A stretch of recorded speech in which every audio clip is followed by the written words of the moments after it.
Second World War is the largest event in human history. A 20-part series with Tom Hanks. No part of the globe was untouched. No life unchanged. Experience the ultimate account of World War II. Every single person had a story.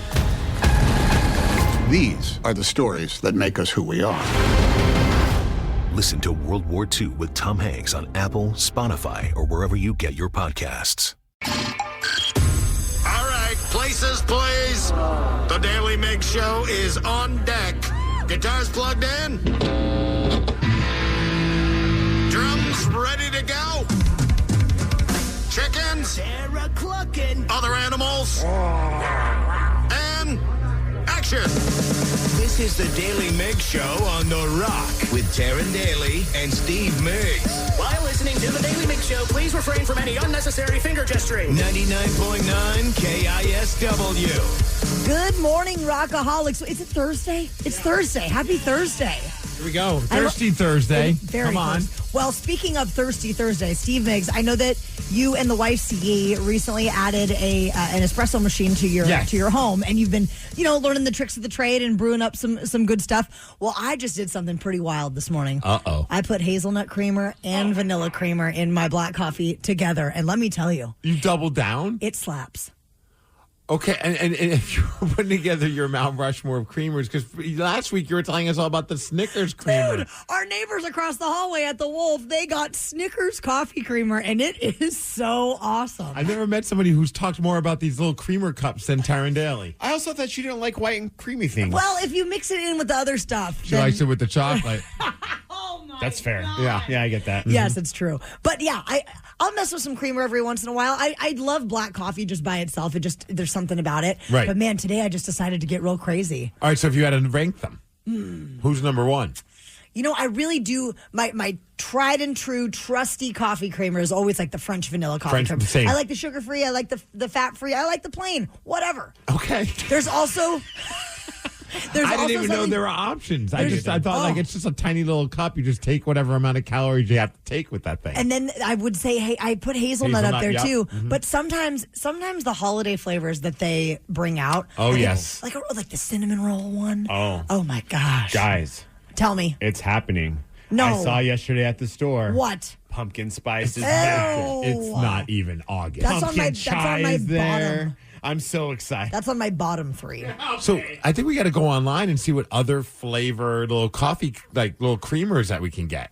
Well, also Let's request from our office people here to maybe get like some of the more weird ones. Well, I wonder yeah, what are some of the weirder coffee creamer? Because the Wolf is hoarding theirs over there. They're not. I mean, you have to go in there and steal it. Well, They're not sharing it. It was probably an out-of-pocket expense. That's why, and they don't want to share it. I don't blame them. Well, I'm going to get you guys some, and you can try it for yourselves because it's pretty magical. Okay. All right, let's get into the Daily Migs download. Knowledge is power. So give us 5-ish minutes, and we'll give you, some interesting stuff you can talk about at work. This is the Daily Migs Download. A.K.A. the DMD. Here's your daily dose of doings happening in the world. I did a quick Google search, and I typed in odd coffee creamers. The first one that comes up, Coffee Mate makes a peanut butter and jelly coffee creamer. Okay. I'm ordering that today. I got one for Taryn. Banana cream. Oh, Are you yeah. kidding me? That would ruin my whole day. Yeah, come on, Danny. She doesn't click on those thumbnails. Anyways, the DMD is brought to you by Palace Law. And happy National Cheesecake Day. And I'd like to give a shout out to our friends Matt and Kimber from PNW Cheesecake Company. If you're ever at, it seems like they show up to a bunch of different, farmers markets or fairs or things along those lines. If you see PNW Cheesecake Company, go. Yes. Run. Do yourself a To them. favor. And the best part is they constantly change the flavors. So there's always different types of flavors, but their OG is to die for. Yeah. I don't know why I just bounced my shoulders in excitement, but I freaking love their cheesecake. I'm a cheesecake guy. I am not happy with our Seattle Mariners. Here we go. The roller coaster continues. They lost to the Dodgers 4-2. They made it kind of interesting towards the end, But former Mariner Teoscar Hernandez, did you see that catch he made? That is one for the record books. It was pretty incredible. If he's ever making like a highlight reel of like how awesome he is, you got to put that one on there. They're going to hopefully salvage. Maybe they're going to win the series. Who knows what's going to happen today? But they're back at it, and they're still in third place. All right. But you know what? We're going into the weekend. I'm taking Tatum to a Mariners game on Sunday. Nice. They better turn it around. Well, or I'm going to ask for my money back. It's going to be a big weekend in Seattle because the Blue Angels are back. Seafair is nearly underway, and practice flights are scheduled today from 11 a.m. to 1 p.m. and then again from 3:30 to 4:30. They've also got performances happening tomorrow through Sunday. Oh, crap. And Seafair, I know, I didn't factor that in. There's going to be a little extra traffic for you guys, Hi. Steve. You're going to be okay. All right. The organizers just want to remind everyone that they are adding new weapons detection systems at every entrance this year following the deadly Bite of Seattle shooting from last weekend. Question for you guys. Is there, because Seattle's constantly changing, and for better or for worse, and I was wondering for you guys, is there a club or a bar that you hate the fact that it's gone? Oh. I mean, I can super date myself. The OK Hotel was like my spot. I mean, I feel like that's probably one of the ones that most people would say. That was a legendary place. Yeah, Rock Candy, the OG Crocodile. Oh, yeah. I mean, there's just so many. I clearly I have a list. You do.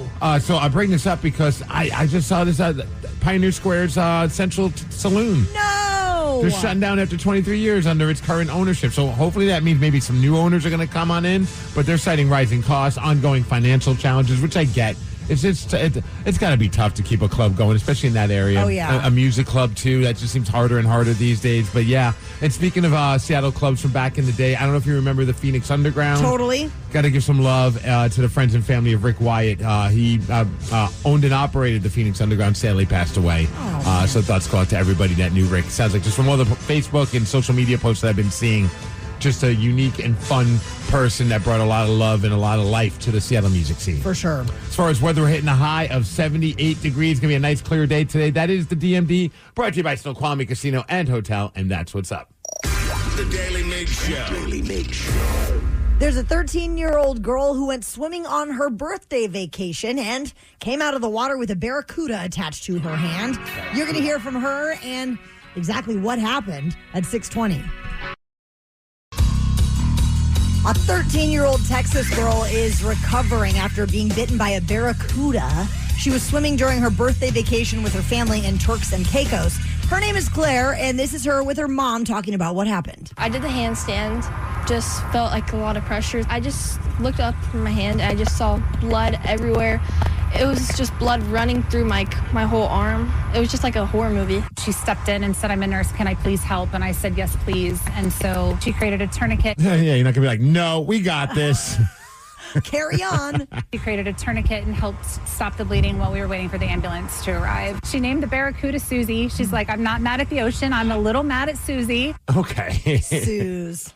Ooh, barracuda. I didn't honestly, up until today, I didn't even realize like barracudas are something that you just don't want to mess around with. No. I just know it as the heart song. Well, she did suffer some pretty serious hand injuries that require surgery, but she still, apparently this girl has a dream of becoming a marine biologist and says that this has not changed that dream at all. This is like any kid ever, though. They're like, oh, but don't get mad at the fish. It wasn't his fault. Kids and hippies. Yeah. Yes. Yeah, I'm that my dream ends that moment. Oh, I'm just like, you know what? Maybe I'm thinking about accounting now. I'm a land lover at this point. She also said that she was wearing some sort of shiny jewelry. So she thinks that may they do kind of want to warn people, like if you're wearing shiny jewelry while swimming in a place like that, you might attract a predatory fish. That's why I wear one of those, like, rubber band rings. Yeah. And I don't wear any jewelry, is because whenever I do handstands in the ocean, I don't want to risk a barracuda just biting me. No bling bling for you. Can you think of a time that something bit you? Yes. Was it Brad? No, it was a dog. A dog. And you guys know me.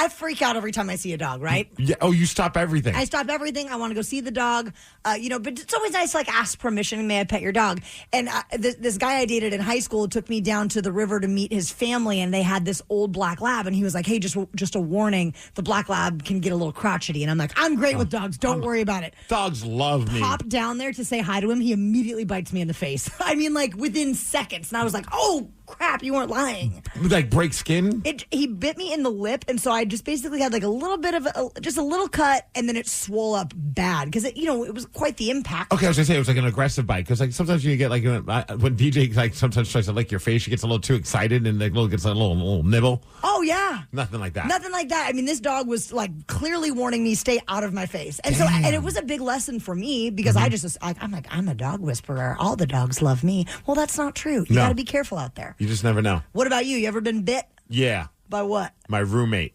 Back in the day. I had a roommate that we actually had to have a conversation. This is stupid. It's not nothing bad. Like, he didn't break skin. But when he would get drunk, he just liked biting people. Like out of it was like, he thought it was like a term, like it was like kind of like a way of showing endearment. Like, he wasn't doing it to be like aggressive, to fight. He'd just be like, man, I love you. And he'd grab you and just like bite your head. And like finally a few of us were just like, hey, is he biting you too? And then finally we had somebody like, look, man, like, we're not telling you that you're drinking too much, but you're drinking too much because whenever you get drunk, you bite all of us. Maybe it's his fetish. Yeah, but we're not like, we weren't his type. Like, How it wasn't. Do you know? Look at me. All right, Danny, what about you? What bit you? I mean, I don't think I've ever really had anything bite me. No animals? No, I mean a mosquito. Oh, those freaking mosquitoes. I hate mosquitoes. I did have an ex-girlfriend who liked to be bit, and she was like one of those, like, if you bite me hard enough, one of these days I'll get your bite mark tattooed on me. Ew! And so that was a fetish thing. Oh. Danny, you know how to pick them. Apparently. So did you? No. Oh. No, I mean, she's married now, so I think that's probably for the best that she Does she didn't have a get mine. tattoo with a bite mark on? You know what? Probably. You should. I was going to say hit her up, but that's awkward. Like, yo, did you ever get that bite mark tattoo from somebody? She probably has like 5. This is Brad. Not your Brad, different Brad. This is Marcus. That's just crazy. Yeah.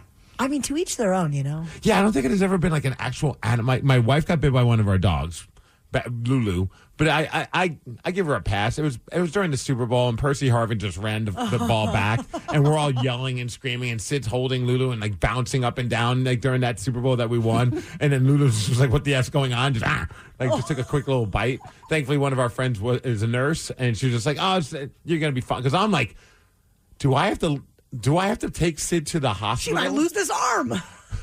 But like, the Seahawks are about to win the Super Bowl. Can it wait? Thankfully, it could, and she was fine. You're a wonderful husband. Thank you. The Daily Migs Show. The Daily Migs Show. All right, how about you, Rockaholics? 206-803-ROCK. What bit you? Maybe it was a dog. Maybe it was a snake. Maybe it was a shark. Maybe it was a human. Maybe it was Danny's ex. Maybe it was something really embarrassing. We want to hear the story. 206-803-ROCK. What bit you? We'll take your calls after Alice in Chains. Hey gang, it's Jill Schlesinger. I'm launching a new show. It's called Money Moves, and we are gonna move. We are gonna answer your financial questions and take the mystery out of your financial life. Follow and listen wherever you get your podcasts.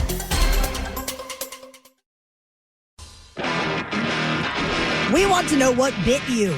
Maybe it was a dog, a snake, a shark, or maybe something way more embarrassing than that. And a little context is because some kid got bit by a barracuda while just doing handstands in the ocean. 206-803-ROCK. What bit you? Christina in Falls City, what bit you? An iguana. Whose iguana was it? It was my iguana. Like, my mom wasn't a pet person, and when I was a teenager, I convinced her to let me have my friend's iguana that he didn't want because it was mean. And I was very sure that I would make it my best friend. Uh-huh. And I did eventually, but it bit me several times in the process. Does an iguana bite leave, like, marks, or do you bleed? Oh, yeah. Ooh. Yeah, so their mouths are designed to rip out flesh. So they bite you, and then they do alligator turns. They start twisting like an alligator does. So every time it bit me, and you can't pull your hand away because its teeth are like angled. So if you pull your hand out, you're actually ripping the flesh off yourself, right? So I had to grab it on the back of its neck before it starts turning, and then have someone grab a spatula and open its mouth off and pry it off. Wait, every time. Did you just have like a spatula handy just in case in any situation? Oh, yeah. All right, so no. Yes. Did mom, after the first time the iguana bit you, I would think as a parent, I'd be like, yo, that iguana experiment ends today. This thing is out. No, my mom. My mom wasn't the nicest person, so she didn't care too much about things Okay. on a bite. She saw these as lessons. Yeah. Well, and iguanas have the tail that whips too, right? So not only are you getting bit, but then if it's really mad, it thrashes its tail around, so you're also getting smacked with a stick at the same time. So how long did you have this iguana for?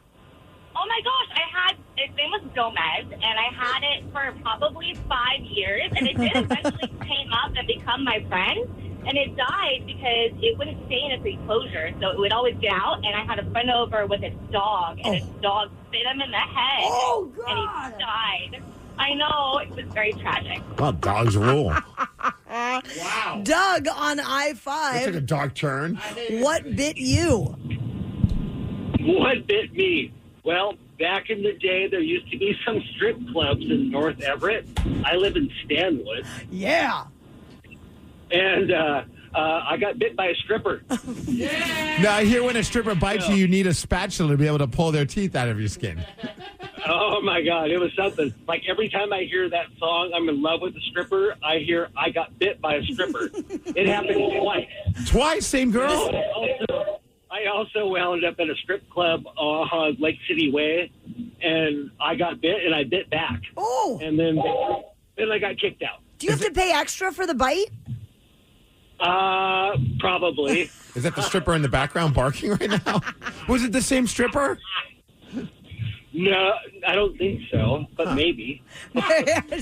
Makes the rounds. Some call Doug a tasty custy.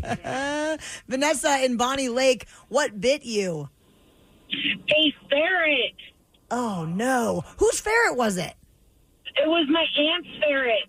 I was just getting home from work. I was tired. I decided to lay down on the couch and watch some TV shows.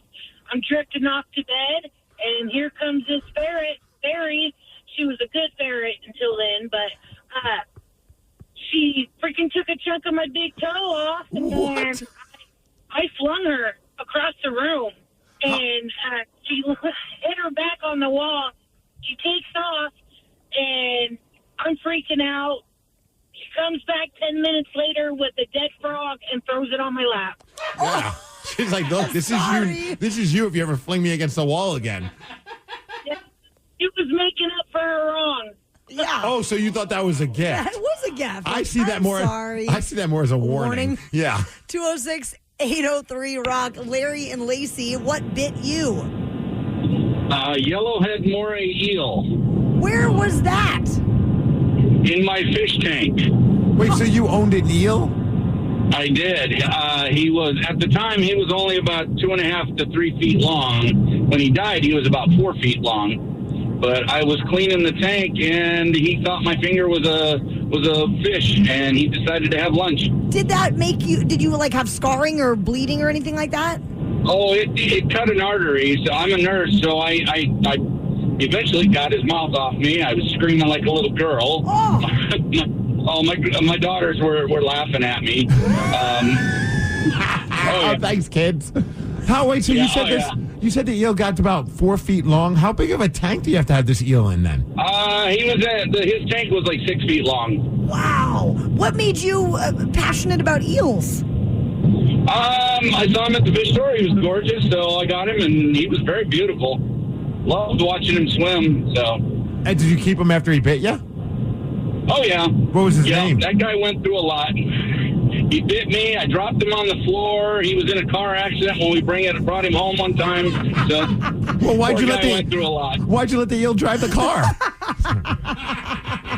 The Daly Migs Show. Do you think that you can beat Migs? Strippers, eels, and ferrets? Yeah. And iguanas. What a day. Steve, you've got 203 wins, 126 losses, and 57 ties this year. You can call 206-803-ROCK if you'd like to play Beat Migs at 650. Sometimes historic events suck. But what shouldn't suck is learning about history. I do that through storytelling. History That Doesn't Suck is a chart-topping history-telling podcast chronicling the epic story of America decade by decade, from the 18th century to the 20th. Original music and immersive sound design accompany us on our storytelling journey. Listen to and follow History That Doesn't Suck, an Odyssey podcast, available now. on Apple Podcasts, Spotify, or wherever you get your podcasts. I'm Dana Carvey. I'm David Spade. Fly on the Wall's back for another season now on audio and video every Monday and Thursday. So many incredible guests will be joining us. Follow and listen to Fly on the Wall everywhere you get your podcasts. Too good to be true. The Daily Migs Show presents the most popular radio game on this side of the speaker. Let's play Beat Migs. Beat Migs, don't be a loser. Whoa, Beat Migs, you're a loser. Who is ready to beat Migs? I know Zach from Lacey is. Zach, are you there? I am. It's the Zach attack. It is the Zach attack. I'm here for it, Steve. Now you better get out of here. See ya. For those who are playing along, Zach will have 60 seconds to answer 10 questions. You can pass all you want, but you will only get 3 guesses per question. Are you ready, Zach? Let's do this. What color is the official NBA basketball? Orange. Correct. Which holiday spawned the invention of TV dinners? Thanksgiving. Correct. What country presented the United States with a gift of cherry trees in 1912? Pass. Who won an Oscar for her portrayal of a young ballerina in Black Swan? Natalie Portman. Yes. What Ivy League school is located in Massachusetts? Harvard. Yes. What fruit is regularly the #1 seller at Walmart? Bananas. Correct. What band charted Land of Confusion in 1986? Genesis. Correct. What decade was Under God added to the Pledge of Allegiance? 50s. Yes. The America's Cup is awarded in what sport? Sailing. Correct. In what comic book series did Galactus first appear? Fantastic Four from Marvel. Yes. What country presented the United States with a gift of cherry trees in 1912? France. No. Oh, Zach, you were so close to a perfect 10, but that was 9. You are on fire this morning. Man, I got lucky. Oh. I don't believe that Steve will have such luck, but we will see. I was going to say that confidence, man. I mean, we'll talk about it. Steve, welcome back. We're going to talk about it. Okay. Are you ready? Showtime. What color is the official NBA basketball? Orange. Yes. What holiday spawned the invention of TV dinners? What holiday TV dinners? Thanksgiving? Yes. What country presented the United States with a gift of cherry trees in 1912? I mean, it feels like they give us lots of gifts, so let's go France. No. What country? Mexico. No. Cherry trees. China. No. Who won an Oscar for her portrayal of a young ballerina in Black Swan? Oh, crap. What's her name? Natalie Portman? Yes. Which Ivy League school is located in Massachusetts? That'd be Harvard. Yes. What fruit is regularly the #1 seller at Walmart? Strawberries. No. Apples. No. Fruit. Oranges. No. What band charted Land of Confusion in 1986? Why Walmart? The Genesis. Yes. What decade was Under God added to the Pledge of Allegiance? What decade? 50s. Yes. The America's Cup is awarded in what sport? Isn't that like sailing? It is. In which comic book series did Galactus first appear? Iron Man. No. The Justice League. No. The Avengers. No, Steve, you got 7 correct, which is typically a pretty good number, but Zach's, he just was on fire this morning and scored 9. Congratulations, Zach. You win 9-7. Nicely done, Steve. Well played. You too, my friend. What I was going to say about Zach's performance is that he got it on the first guess, all 9 questions. Zach's a smart man. But you both did not know that the United States received a gift of cherry trees in 1912 from Japan. Oh. The #1 seller at Walmart is regularly bananas. Was there something that you came across, like a stat, or were you just like one day just sitting around your house going, I wonder what fruit sells the best at Walmart, Steve, and specifically Walmart? I'll never tell my secrets of question writing. Okay, fine. And then the other one that you did not get right. What about Safeway? What's the most popular fruit sold That at I have Safeway? not researched yet, but I'll maybe find out. Maybe that'll be tomorrow's The question. comic book series where Galactus first made an appearance was the Fantastic Four. Okay, all right. That was so. Which one did Zach get wrong? Japan. He didn't know. Yeah. But he also guessed France. You're right. They are a very, very giving country. Well, they gave us one thing. Now we just assume they give us everything. Yes. The Daily Migs Show. And that one thing, of course, French fries. I was going to say crepes. Oh, okay. Kicks for Kids is back, Rockaholics, and we have a goal of $20,000. That $20,000 will help us put brand new sneakers on local children in need, and it's almost time for back to school, so the time is now, and we need your donations to help us get there. Steve, who has been sliding into the donations as of late? We're finally over to the 1,700 mark, but we still have a long ways to go in order to get to $20,000 raised. But big thanks to Harold Swales, who donated $69. Nice. Join the 69 Club. Also, an anonymous donation of $200 as well, but any amount helps. It could be $69. It could be $6. It could be $9. It could be $1. Whatever you got, it all adds up. Thank you so much for helping local children in need, Rockaholics. You can donate to Kicks for Kids at KISW.com. Something got you bent, and now you need to vent? Or you did something bad and you need to repent? Well, slide into our VMs. Yeah, baby, it's time to slide into our VMs. On the Daily Mix Show. It is quite simple to leave us a voice message through the Odyssey app. There's a little microphone icon that allows it to be done. Steve Migs, who is sliding into our VMs today? Well, let's check out our first voice message. I think we need to, crowdsource or crowdfund the stink lady from the office from this morning. Maybe us Rockaholics can get together and pay her to give the next part of the story from the, I want to hear more.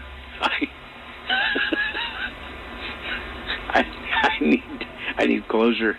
I need closure. I really need closure. Come on, lady. Give us, what do you guys say? Give us the tea. We need the tea. We need closure. We have gotten so many text messages this morning also. People are like, hey, what happened with the office lady in the email? Everyone needs closure. So, as a recap, we got a call from a lady who got an email from a coworker. Yes. And then that coworker said, hey, don't open that email. Just delete it. Right. Don't read it. And we convinced her to read us the email on the air. I'm feeling like she probably regretted because when she opened up the email, here's the clip of her reading a chunk from yesterday's show when she read the email from the coworker that the coworker asked, hey, don't read it. Okay, here we go. Okay. First off, I want you to know I respect you as a person and as a coworker. You're nice, you're helpful, which makes this harder. Damn God, no. Damn it, this is not... He does not have the hots for Teresa. He would have said, this makes this harder for... Never mind. Oh, God. Yeah, so when we were talking to her, I was convinced that it was like a romantic email that he sent, maybe after a couple whiskeys. Yes, I agreed. Yeah, and then it turns out that was not the case. Never mind. Oh, God, this is bad. But someone has to be brave enough to say it. Whatever you changed recently, change it back. Oh, my God. I don't know if it's a new perfume or laundry soap. Oh, my God, this is bad. Or deodorant. Wow. Or a candle you stand over every morning before work, but it's not working. Okay. You smell bad. Wait, Teresa. Oh, no. Have you changed your scent? I use a different body wash, but I thought it smelled good. It starts out with you smell bad. There, I said it. Like a gym bag of rotting flowers in it. Seriously? I don't know if I could say this on the radio. You smell like ass. Okay, yes, you can say that on the radio, but also I think alcohol has to be involved. Absolutely. We mentioned it earlier. I jokingly said, does he have a drinking problem? There's no way he wrote this when he was sober. No chance. And that's a little bit of a clip from yesterday's show. Oh, my God. Again, everybody deserves closure, and I hope we get it. And we're going to check with her today to see if because it got the vibe that she wasn't going to say anything, but she said she's going to check with us and just let us know what goes down. I cannot wait. We told her to follow her gut. Don't listen to us because we give terrible advice. So we'll find out. We'll check in with Teresa today at 7:20 to see what exactly happened when she saw her coworker. Whew. All right, you want to check out our next voice message? Sure do. All right, here we go. All right, I literally just spit some coffee out of my mouth when Migs admitted that he wants to learn how to make balloon animals. Karen, your reaction was just so fantastic. The snort. How are the balloon animals going so far, Migs? All right, so if you missed this yesterday, I admitted this, and this is how you reacted to it. Are you looking to take up a new hobby? I might have something that I kind of want to do. You guys are going to make fun of me for this, but I really want to learn how to make balloon animals. Why? She made her snort. My daughter loves a good balloon animal. Oh, my. I was not expecting that. Balloon animals. Somebody messaged me and said somehow you found a stranger hobby than wearing spandex and pretend fighting your friends. I'm like, you're absolutely right. You are an interesting man. I think so. Yesterday, you know what showed up at my front porch? No. A balloon animal kit, because I ordered it on Amazon as an impulse purchase just to prove you guys wrong. I'm going to learn how to make a balloon animal. And I was making one, and then my wife and my daughter came home. They had no idea that I purchased this. You were just making balloon animals by yourself? Well, I just started making my first balloon animal. Oh, this is great. And my wife was like, at first she was like, you're insane. But then she said, I'm actually kind of impressed. I made a balloon animal of a dog. You turned her on. No. She didn't rip my clothes off after that, but I did get a little bit of a moment with my daughter Tatum about it. Tatum, what did we do? Make a puppy out of balloons. What do you think? Did Daddy do a pretty good job on his first balloon animal? Yeah. What would you give me on a score of 1 to 10? 10. A 10? Yeah. Crushed it. She was so fired up. You found your other calling. Yes. Well, I thought I did. I'm like, you know what? Making balloon animals not so hard. Then she's like, can you make a flower? So I go on that YouTube page that I learned how to make my balloon animals. And I followed it step by step. And I made the stem pretty decent. The flower itself, I'll be honest, it looked NC-17. I could not do the flower. It was a sexual flower? It wasn't meant to be. But it was like, you make it, you pinch, you twist, then you shove it through the hole. This doesn't sound right. What are you talking about? To make this flower. And it kept popping. And I was like, I can't do it. I'll give you I'll post a picture on my Instagram stories if you guys want to see it. You might get kicked off Instagram, it sounds like. It looks very inappropriate. Oh, my gosh. So I'm one for 2. You know what? Just keep practicing. I'm just going to keep practicing the puppy one. The puppy one turned out pretty good. I heard that you have to dress like a clown when you're doing them, and that helps That's you. the secret. Yeah. Now I got to go on Amazon and get clown makeup. Thanks, Danny. The Daily Migs Show. Again, yesterday we had that awesome chat with Teresa where she got an email from her coworker where he told her that she smells bad. So she was going to give us an update whether or not she managed to talk to him face to face or not. So we're going to check in with Teresa at 7:20. We have a new friend named Teresa who has a bit of a predicament at work. Her coworker fired off an email to her, then told her not to open and read the email. We convinced her to do that. The email, it basically was him telling her that she smells bad. And like now, what, rotting flowers. Like rotting flowers. It was in not a nice gym email. bag. No, it was very mean. I mean, you could tactfully tell somebody, hey, I think you should do it in person. Yes. But B, I think you could, if you did it over email, you could probably say it a little bit with a little bit more tact. And you made a very clear point, Steve, that it sounded like he maybe had a little alcohol confidence. Well, because he went up to her before she opened the email and said, did you read my email? And she's like, not yet. And he said, well, can you just please delete it? I feel like that's signs of somebody who maybe had a couple of drinks and fired off an emotional email. Regretted it big time. Well, we knew that we wanted to hear what transpired. And Teresa, are you there? Hey, yeah. Oh, God. How'd it go?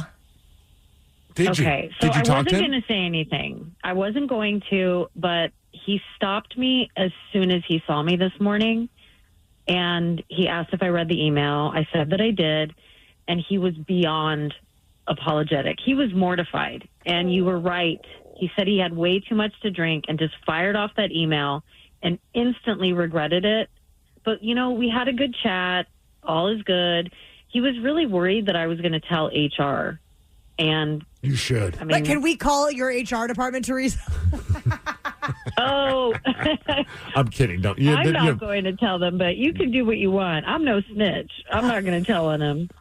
Yeah, you don't need to get HR involved. I mean, if he's apologetic about it. I mean, if he continues to send you drunken emails telling you what he doesn't like about you, then maybe something needs to be done. Yeah, I just can't believe that's what the email was. But I'm glad you guys were here to support me and laugh at me. And at least now we're on the other side of it. It's over now. Hey, in all fairness, Teresa, I felt like we were laughing with you. No, you were. I'm just teasing. Okay. I feel really bad. So what's the next step? Like, did you mention you were going to change your soap and your laundry and all that? Like, are you going to check with him to be like, hey, how am I smelling? Like, is there like a team of people at work that could, because he said it was other people in the office. It wasn't just him. They need to do a sniff test. Maybe HR would get involved. Maybe I should ask one of the girls, hey, what's a popular perfume? Or maybe just not wear any. I'm just going to go with unscented laundry detergent, unscented everything. I'm going safe. I respect that. I feel like in the office space, sometimes when you have like a certain coworkers that go a little heavy on their perfume or on their scent, it's just like, man, not everybody wants that smell everywhere in the office. Yeah, I guess now I know. Well, we wish you all the best on your quest for smelling right. I don't know what smelling wrong is, but good luck to you, Teresa. Thanks for letting us. I'll try to help you out. All right, thanks, guys. And props to you, Teresa, for I mean, you didn't. I think if you were mad at him, you'd have every right to be. But that's cool of you just to be like, look, it doesn't need to be an HR thing. And that you were willing to just like take his apology and just kind of move on from it. No need for any drama. But when you get drunk, you should send him a drunken email just telling what's wrong with him. Like, I don't know if he's bald, but make fun of him for that. Yeah, or, body shame him for sure. Yeah. I'll think about it. Awesome. Thanks, Teresa. Thanks, guys. Now I'm just curious. Have you ever had a weird like coworker interaction like that, or like a situation? I mean, how much time do we have? Well, I thought I almost knew the other day. Danny will laugh at me because he was there when it happened. I thought we were about to have an awkward moment with one of our coworkers when we had a big party here at the radio station, and we had a bunch of clients. It was really awesome getting to meet a bunch of people who advertise on our radio station. And one of our coworkers came over, and I thought he said, "Okay, who's ready to bust out the cocaine?" And I was like, "What?" I looked at him like, "Excuse me, what?" Because it sounded like he said, "Who's ready to bust out?" He said, "Who's ready to bust out the karaoke machine?" But he said it so fast, and I'm like, and then I said, "I'd rather cocaine than karaoke," but he didn't think that was funny. That's amazing. The most awkward moment that has ever happened with a coworker, and I'll never forget. I was at an event, and this coworker looked at me because a long time ago when I was working with BJ, the running joke on the show was that I had an inappropriate relationship with my dog because I was the only dog person on the show. Like I love walking my dog. My dog would sleep in the bed with me. That was my thing. There's nothing inappropriate, and you would think most people would believe that. A coworker pulled me aside and said, "So, are you really having sex with your dog?" And they were serious? Yes. No. And I didn't even know how to react. I was like, I don't even know how to answer this, but I have to because I don't want this person thinking. So I'm like, no, of course not. Why would you think that? And then they brought up the fact that BJ kept bringing it up on the air. And I was just like, I never thought in a million years I would have to try and like, when you're accused of something and you know it's not true. And then it's like it's almost impossible to prove to that person that what you're saying is the truth. But I think rather quickly they figured out, okay, it was just a dumb joke. But I was like, why would you've been working with me for all these years, and it took until right now for you to finally say, hey, So you think that every time that person saw you for years, they were like, man, he is going home and loving that dog. Yes. And that was the part that bothered me because I'm like, we have done so many events together. We have had so many company parties. And then every time we'd have small talk, in the back of your mind, you're like, this mother effer is having sex with his dog. I mean, I am probably the world's most gullible person, but I would never believe that. And that was also the part that I was like, how are we adults in believing these things? Oh my gosh. Yeah, so that was magical. That was super awkward. The Daily Migs Show. For whatever the reason, have you ever had an awkward interaction with one of your coworkers? And we want to know all about it. So call now and tell us. 206-803-ROCK. Maybe your boss had to tell you that you smelled bad. Maybe you accidentally offended a customer. Maybe someone thought that you were loving your dog. 206-803-ROCK. What happened? We're going to take your calls after Smashing Pumpkins. The podcast Campus Files is back with more stories of scandal, crime, and intrigue on college campuses. It is not hard to destroy a college. It's almost like a university under siege. Listen to and follow Campus Files, available now wherever you get your podcasts. To me, abundance isn't just about what's in your pantry. It's also about how you care for yourself. That's why I appreciate Azure Well. They offer vitamins and supplements focused on purity, potency, and consistency, helping support a wellness routine built for the long haul. When you're intentional about what you put in your body, small choices add up over time. Visit AzureLivingWell.com to shop and learn more. That's AZURE livingwell.com. These products have not been evaluated by the FDA and are not intended to diagnose, treat, cure, or prevent any disease. Rockaholics, we want to hear the story about a time you had an awkward interaction with a coworker. What happened? 206-803-ROCK. Annie in Allen, tell us about the awkward interaction you had with a coworker.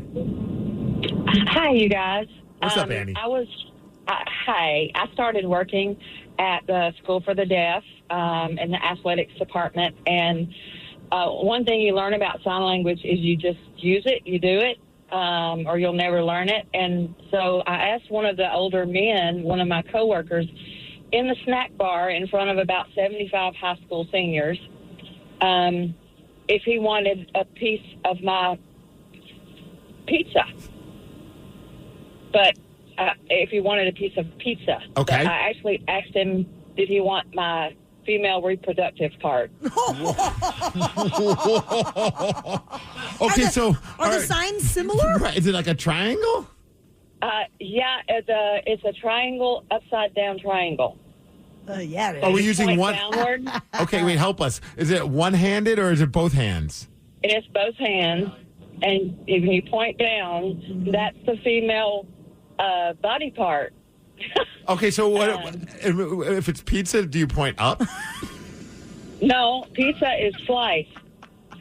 So pizza, actually, the sign for pizza is you run your hand sideways across another hand like you're cutting something. It's sliced. Oh, like scissors? How? Yeah. Annie, who was And it that gets told? better. Oh, it gets better. Please tell. Yeah. One of my other female coworkers was sitting next to me, one of the PE teachers, and before I realized what happened, she leaned over and she said, I don't know about him, but I do. Let's go. What's the hand signal for that? Annie, how were things after all of this? Was it tense for a while or awkward for a while, or did you get to go back to business as usual eventually? It was a little awkward, but I still have students to this day that Yeah. will walk up and sign to me, do you remember what you asked Terry Shaw in school? That is amazing. Thanks, Annie. I love that. Annie doesn't eat pizza anymore. I don't even want to offer up a slice of pizza ever again. Oh, my gosh. That's incredible. 206-803-ROCK. If you have ever had an awkward interaction with a coworker, we want to hear what happened. Some of these text messages are just great. Someone said, my coworker pulled me aside and said, hey, your fly's been down since the morning meeting. And I presented to 40 people. No. What, are you selling hot dogs? Yes, it's exactly what he's doing. Little Smokies, actually. Little Smokies. Someone said I accidentally called my boss Dad. At least he didn't call him Daddy. That was what I was going to say. Daddy would be way worse. Someone said HR actually pulled me aside to say I need to stop heating up fish in the microwave. Apparently, it was a recurring issue. Yeah, you just don't do that. Do that at your home if you want, but you don't do that in the shared office microwave. Yeah, if you bring in fish, I think you got to just eat it cold. Have you ever done one of those things where you don't realize who's on the reply all, and then they're asking you about something, and then you kind of like talk crap about somebody on the thing because they didn't do a great job, and then you realize, they were on that chain, and you're like, yes, I need to dial that back and apologize. I was on the other end of it. Where like someone replied all when they clearly did not want me on that reply. Yeah, it was like it was a while back, but I remember it wasn't anything terrible. Like it wasn't anything that like fractured the relationship with the person. It was just a high up person that I was buddies with. So like they replied all to something because they didn't like the idea and they kind of crapped on it. And I was just like, F it. I replied all to the reply all, and I kind of told them why I went with that decision. And then my phone rang immediately. And I was dying laughing. I looked at because I was at home, and I looked at Sid, and I'm like, look, he replied all, and this is what he wrote. And she's like, what do you do about it? I'm like, I'm going to reply all to the reply all. Like, well, might as well just nip it in the bud. Like, what? Otherwise, it's going to be awkward. So I did, and my phone was ringing practically the moment I hit send. I think he maybe realized it, and then when he saw I reply, he's like, props to him. Like, we had a good talk after that, but it was just... It could have went really bad. Was the idea bad, though? No. You know what? The idea happened. Wow. I was able to then fully explain why this is the idea that I had. He's like, all right, I'm willing to give... I think he was willing to give it a pass, because of how embarrassed he was. Wow. I wonder if that never happened, if the idea would have ever happened. Probably not. Right. No, reply alls are dangerous, guys. I know. Well, there's been times where, like, even like on like you send something off and you don't realize it's a group chat that includes somebody. I've done that like on Instagram with you guys, and then it was like, thankfully Danny was looking out. Unsend. I unsent it rather. He's like, dude, you know that this person's also on that group chat? I'm like, nope, did not realize it. We need to name our group chats. Keep it awkward. The Daily Migs Show. Do you think that you can take down Steve Migs this morning? Maybe with the help of the cheat sheet that was given out yesterday at 5:40 during the men's room. Right now, sir, you have 203 wins, 127 losses, and 57 ties all year long. 206-803-ROCK is our number, and we're going to play Beat Migs at 7:50. Hey there, it's Jill Schlesinger. I'm launching a brand new show. It's called Money Moves. Follow and listen wherever you get your podcasts. Life can feel overwhelming, but on my podcast, From the Heart with Rachel Brathen, we're in it together. Every Friday, a new episode brings you a new story with topics on motherhood, wellness, self-love, and more. Listen to From the Heart with Rachel Brathen wherever you get your podcasts. The Daily Migs Show presents the most popular radio game on this side of the speaker. Let's play Beat Migs. Beat Migs, don't be a loser.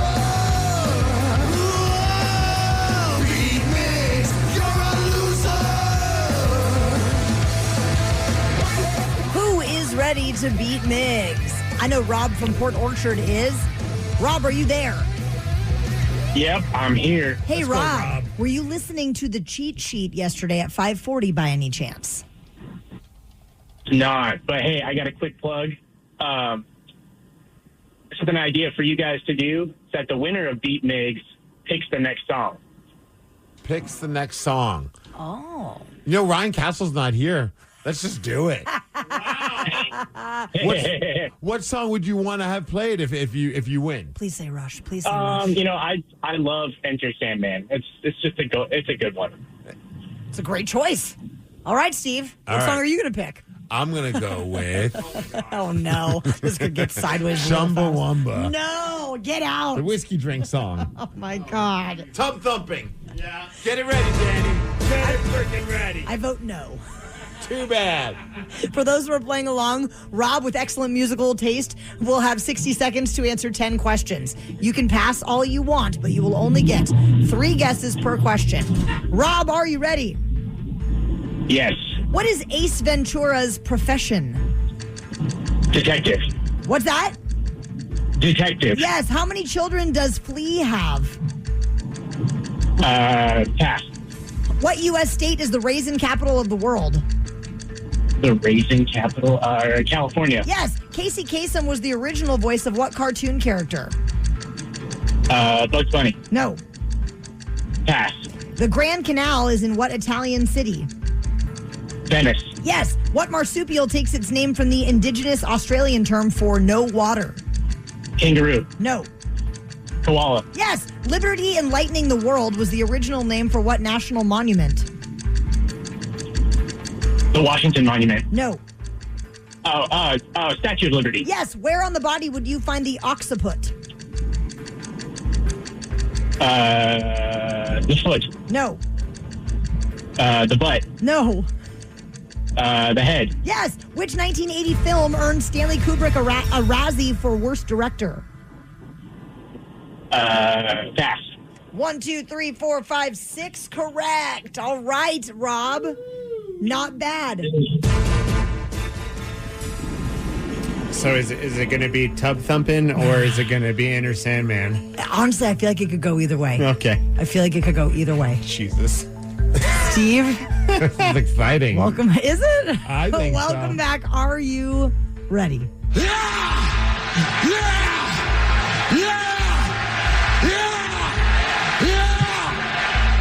What is Ace Ventura's profession? He is a pet detective. Yes. How many children does Flea have? Flea has 3 children. Yes. What U.S. state is the raisin capital of the world? California. You know it. Casey Kasem was the original voice of what cartoon character? That would be Shaggy Doo. Yes. The Scooby-Doo. The Grand Canal is in what Italian city? Venice. Yes. What marsupial takes its name from the indigenous Australian term for no water? A kangaroo? No. A camel? No. No water. A koala? Yes. Liberty Enlightening the World was the original name for what national monument? The Statue of Liberty. Yes. Where on the body would you find the occiput? On the foot. No. On the butt. No. On the arms. No. Which 1980 film earned Stanley Kubrick a Razzie nomination for Worst Director? A Clockwork Orange. No. What's that one? Oh crap! I can't think of it. Hairspray. No. Shattered Dreams. No.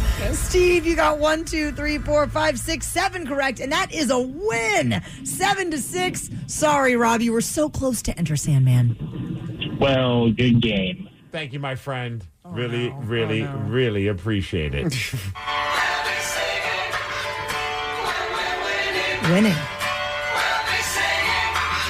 Here we go, everybody.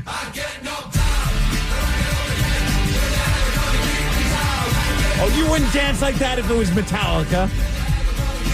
You don't know that.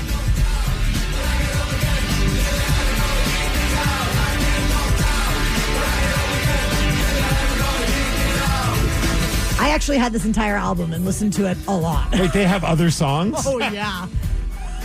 I've never listened to another Chumbawamba song. He drinks a vodka drink. He drinks a lager drink. He drinks a cider drink. Good times. Bad times.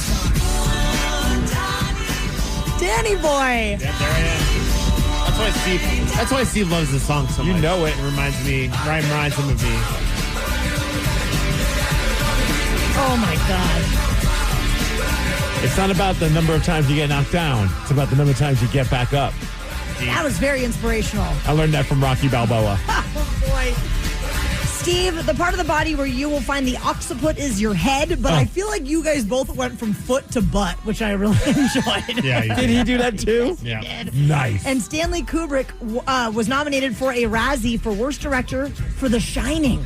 No Way. Really? Way. That's crazy. I know. Congratulations on your big victory and your big victory song, Steve Migs.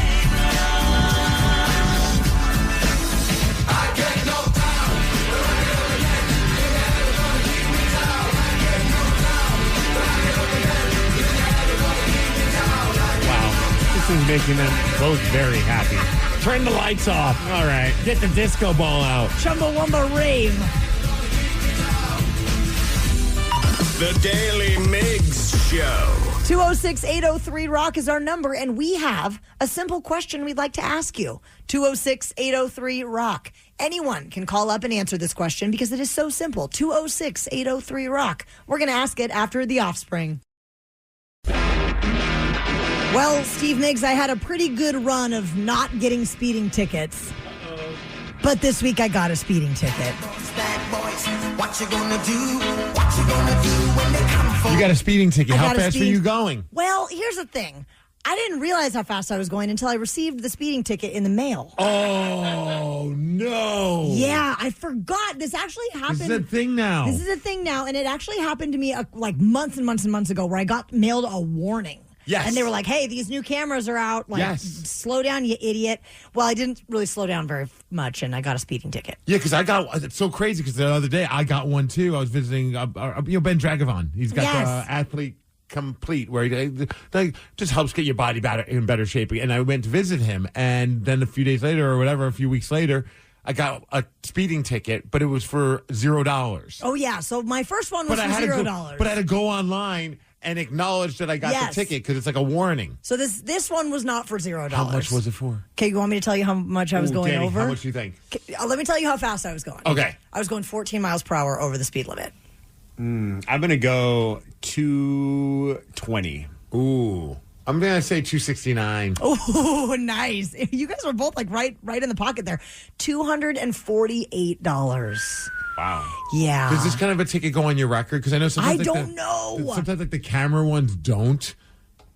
Like I don't know. Because it wasn't like a human interaction. I don't know. I have no idea. I'm just learning right now myself. But good job giving money to the economy. You guys, and you know what? Here's the thing. I was late to my hair appointment. I remember the exact day that I was speeding that fast. I was late to my freaking hair appointment. I don't like the speeding cameras. I don't like them at all. But it leads to our simple question.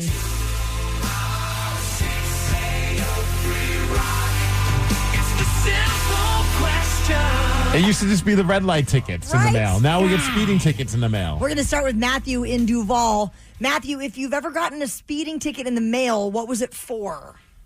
Well, I've gotten tickets in the mail, speeding photos, but I deserved those. They don't count. No, the one I got was I got into a wreck with a school bus.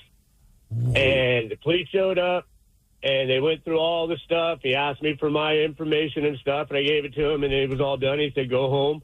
And 2 weeks later, I got a ticket in the mail for no operator's license, no valid. And I'm like, I got a valid operator's license. I called them. They said, well, you didn't show the officer. Oh, come on. The officer never asked me for my license. I didn't know I was required to show him. He never asked me to show it to him, ever.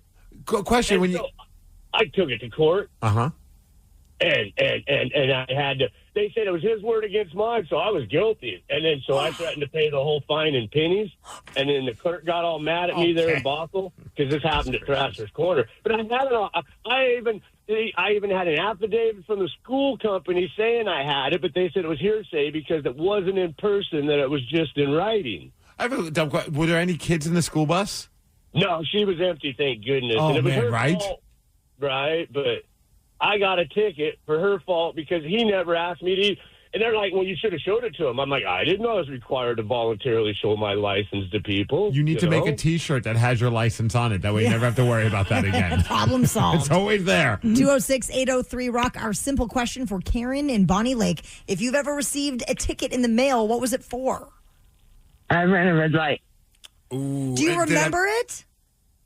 Not really the place, but yeah, kind of, but not really. I think I was in Bice. Did they have like the picture on the citation too, showing that you were? I hate those. See it. Dang it! There's a red light cam in Puyallup that's kind of like right by Tacoma Boys, and people will know if they live in the Puyallup area.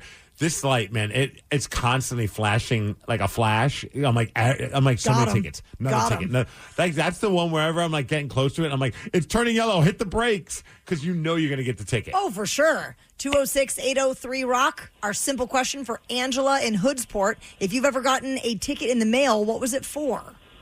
It was for speeding. I was on Sheridan in Bremerton, and there was like 3 little boxes on my ticket. And one of them says, if this wasn't you driving, please, mark this box, or this is you, how you want to pay it, and things like that. And so I marked the top one. It wasn't me driving, and I got out of a $149 ticket. Why did they even give you that option, and why would anyone not pick that one? Yeah, right. I didn't know that was the thing. I need to go back home and check my ticket. I don't think it is. I've never seen one like that before. I mean, I guess. Nope, wasn't me. Checking to see how honest you are. I mean, I'm not very honest. I'll lie. Oh, yeah. I'll lie to get out of a ticket. Are you kidding me? $200-something. You bet your ass I'm going to lie. The Daily Migs Show. Daily Migs Show. KISW's 55th anniversary show is starring the Black Crowes, and it's on. Oh gosh, what is today? Today is July 30th. It is 1 month from today. A month away, we get to see the Black Crowes live. It's gonna be awesome. August 30th, Tulalip Amphitheater, and tickets are on sale at KISW.com. We'll see you there. Everyone knows social media is a time suck, and what you're about to hear proves it. If it's online, someone, somewhere, has an opinion and is whining about it. So let's get straight to the comments. Just a couple days ago, Apple TV Plus released the first full trailer for Season 4 of Ted Lasso, and Jason Sudeikis returns as Ted. Oi, welcome back. It's good to see you. You too. But football is life? No, life is so much more than football. Not as catchy, but true. So it's been a minute since I've watched Ted Lasso, but what's that guy? The guy that goes, Oi. The angry... Roy Kent. Roy Kent. I love that character. No. Oi. He's just right there. You can just hear the grumpiness in his voice. Oi. The new season premieres August 5th, and this time Ted is coaching AFC Richmond's new women's soccer team. And many people, of course, have thoughts on this new season of Ted Lasso, which means we must go straight to the comments. So went through a bunch of these comments and figured who better to read it than Ted Lasso? I would think that, if we had a robot Jason Sudeikis, we would have went with that. We do not. So I was like, okay, well, who else is a famous Jason? Voorhees. You don't have to say to that. A famous Jason. A famous Jason. For a moment, he was... Bateman. Okay, that's a good one. Don't have that one either. Someone who was almost, I thought was going to be like the next big thing when it came to action movie stars. Oh, my God. Jason Statham? Yes. I was about to say he's got a great head of hair, if you know what I mean. Yeah, he does. So we've got robot Jason Statham reading some comments about Ted Lasso. Ooh. Are you ready? I'm ready. I was perplexed because season 3 ended perfectly. But you know what? The world could use a little Ted Lasso right now. I have missed this show so much. I'm literally bawling right now. Okay, I wasn't really crying about it, Jason Statham. I did cry when that show was over. I know. I haven't gotten to that point yet. I've only watched the first couple seasons. Is season 3 better than season 2? Season 3 is it's a pretty emotional journey for Ted. Okay. Yeah. Because that's what I kind of loved about season 1. Because at first it was just mindless entertainment of this goody two-shoes guy and some funny situations. And then all of a sudden you started to learn about who he is. And I'm like, oh, this is a deeper show than I realized. And it was a fantastic watch. Yeah, I'm excited to see how they pick up in season 4. If a TV show was a hug, it would be called Ted Lasso. It's so true. What's that pastry that he would make? Oh my God, he made the little the little biscuits or whatever that he would make. They were so cute. Didn't someone at work, his wife made those biscuits, remember? Here at work. Oh, I don't even know. I guess the recipe made its way online and someone here at work made it. Were they good? Yes. Oh. They were fantastic. Just when the world needs Ted Lasso, he shows up. Lord knows we need to laugh in these shitty times. Okay, well that's, very true. Well, and honestly, I feel like we were all in on World Cup action, and then when soccer went away, I was like, well, now what? I mean, you can watch the Sounders. Well, yeah, they got blown out a couple games, right? Danny, didn't they? Yeah. And typically people go, oi, when they watch the Sounders. We need Ted Lasso. Will Jimothy be making a cameo? If not, I ain't watching. Yeah, me either. Unless that damn raccoon shows up. I'm out. And plays soccer. I do not want to watch this. Oh, I wonder if Jimothy could end up as a mascot for a team. I'm sure there's a minor league baseball team that is already working on that. I mean, the Mariners are already having a Jimothy night. Yeah, it could be. And the T-shirts are pretty awesome. Great. Now I'm going to have to subscribe to Apple TV Plus for 1 month again. Yeah, same here. I do that so much with my streaming services. In, out. Do you really? Yes. See, I go in and then I forget I'm in for a very long time. And then I go out and then I'm like, oh, I got to watch that. And then I forgot that I'm out for a very long time. Wait, Taryn, how was that again? In, out, in, out, in, out. Oi. Ted Lasso is the only coach who could probably fix the Mariners. There's no chance. No. I would love to hear a Ted Lasso speech. Well, you remember when Mariners. The Mariners embraced the whole Believe thing? Oh, yeah. And they had the signs. I had no idea that was a Ted Lasso nod until I saw it was on Ted Lasso. Maybe that's what we need for this season to turn around fully. To believe? To believe. I think all of us do. We believe we need a new manager. Oi. Can we put a little edge into this stupid show? Like Ted is secretly a serial killer or something fun like that. Oh, like Ted meets Drexel? Ooh. Or Dexter, not Drexel. Dexter, yeah. That could work. Texter. No. This show has inspired thousands of people to become unbearable optimists. This stupid show. The fan base talks about this show like it cured cancer. I don't get why people like this crap. Have you tried watching it? Because of negative people like you that suck the fun out of things. Danny, you're late to the Ted Lasso party, but you're a fan now. I love it. It's so great. Yeah, I was late to it too. We just finished season 3 a couple months ago. There's like literally the way that I put it is you don't walk away from an episode feeling bad. Like you always just feel good after watching it. There were times I was like watching it at the gym and I would be on like the treadmill just smiling the entire time. I'm like, I probably should stop watching this. People probably think I'm a psychopath. I'm on the treadmill just smiling, feeling good about life. Nobody smiles on a treadmill. Unless you're watching Ted. We need a collab. The foul-mouthed teddy bear, Ted, joins up with Ted Lasso to coach. Now that would be ratings gold.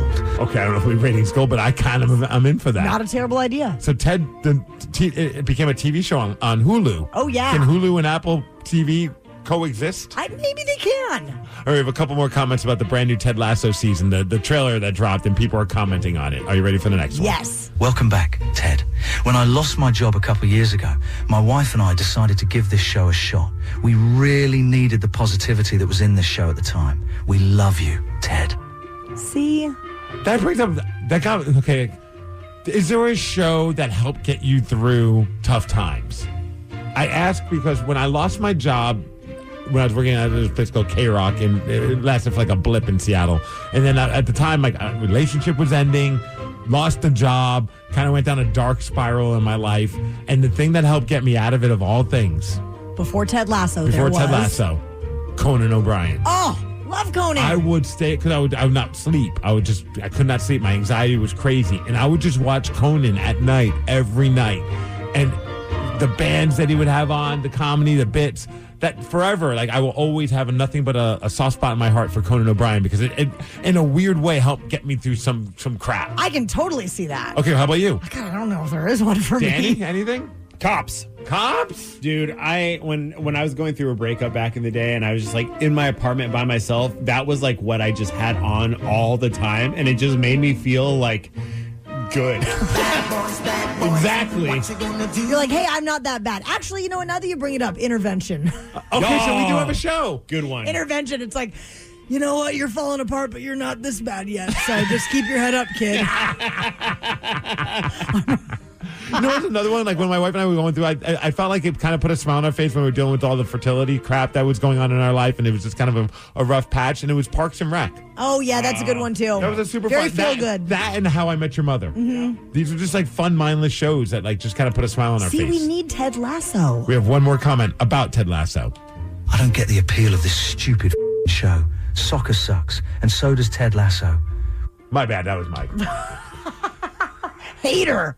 The Daily Migs Show. The Daily Migs Show. How did a man who was stranded alone at sea manage to survive for a month out there by himself?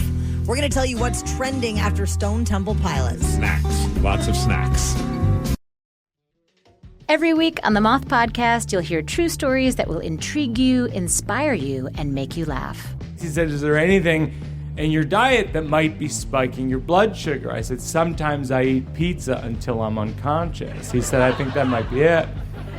For real stories live on stage from comedians, astronauts, accountants, farmers, and people just like you, follow and listen to The Moth wherever you get your podcasts.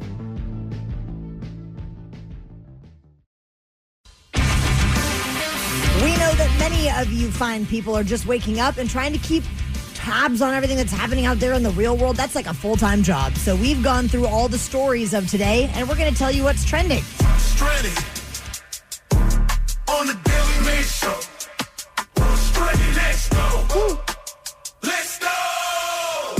Jared Leto is denying allegations that have been made by 10 different women in a new BBC documentary called Jared Leto, Hollywood's Dark Secret. These women are accusing him of sexual misconduct, including sexual assault and inappropriate behavior with underage girls between 2002 and 2016. Have you heard these rumors before? Because I have.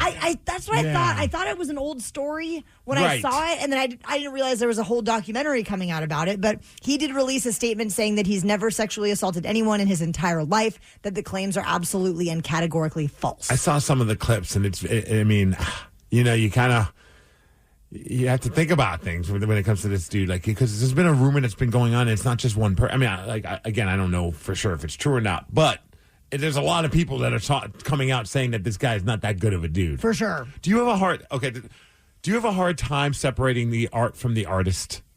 Yeah. See, yeah.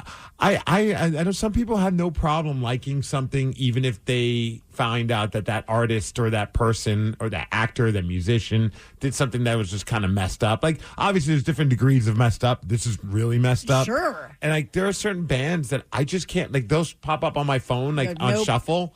And I'm like, nope, got to skip because I just can't separate who. And I know it's very... You know, I mean, there's always shades of gray on a lot of these things, but like for some of them, I'm like, no, that was just too heinous. I cannot listen to this artist anymore. It's same with like actors and actresses, and you know, it's like I can't really enjoy this movie anymore now that I know these things. Yeah. What about you, Danny?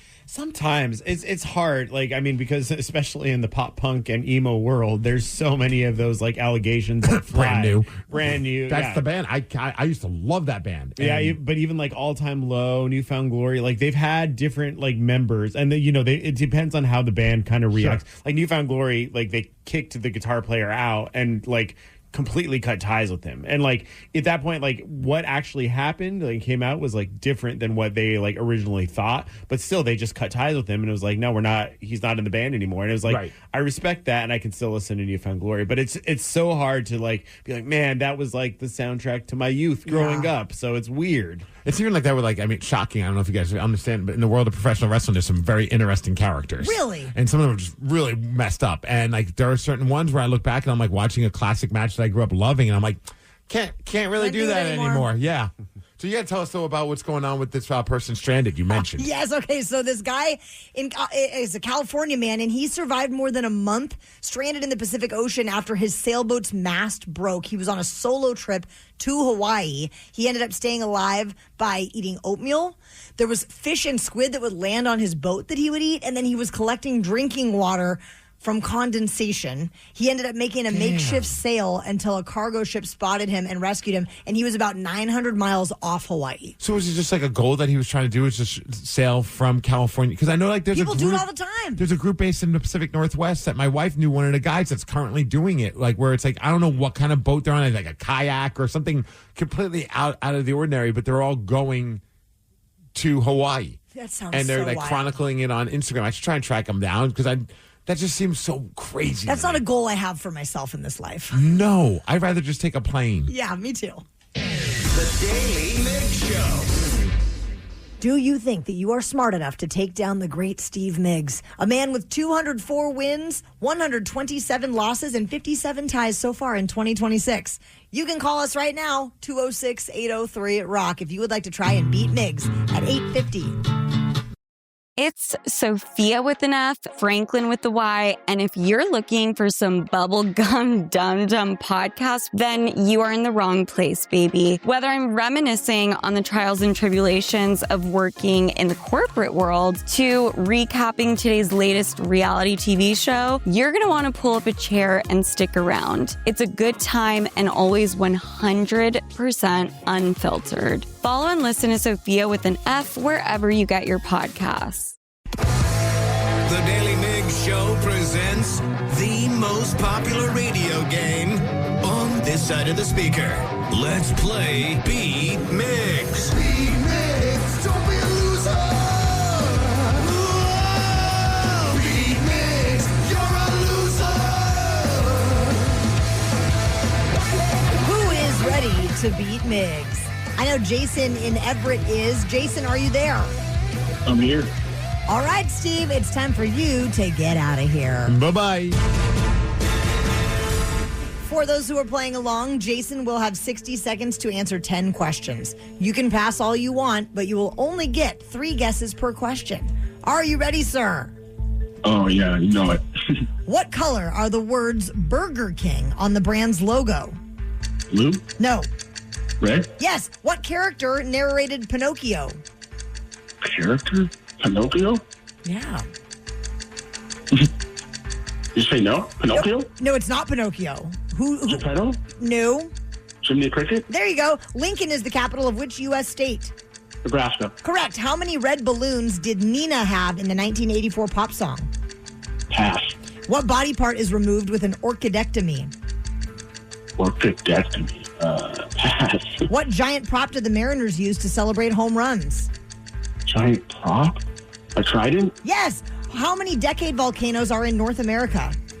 Deca volcanoes? Decade, Jeez, yes. Decade? 3? No. 1? No. 4? Yes. In what movie did Bruce Willis play a ghost? A ghost? What the heck's that movie called? The Sixth Sense? Yes. What kind of schnapps is used to make a fuzzy navel? Peppermint? No. 1, 2, 3, 4, 5, 6 correct. Jason? All right. Let's go. Not bad. Here comes Mr. Migs. There he is. Hi, Steve. Hello. How are ya? I'm good. Are you good as in ready good? Showtime. What color are the words Burger King on the brand's logo? What color? Oh my goodness. Red. Yes. What character narrated Pinocchio? What character? Geppetto? No. Pinocchio? No. Liam Neeson. No.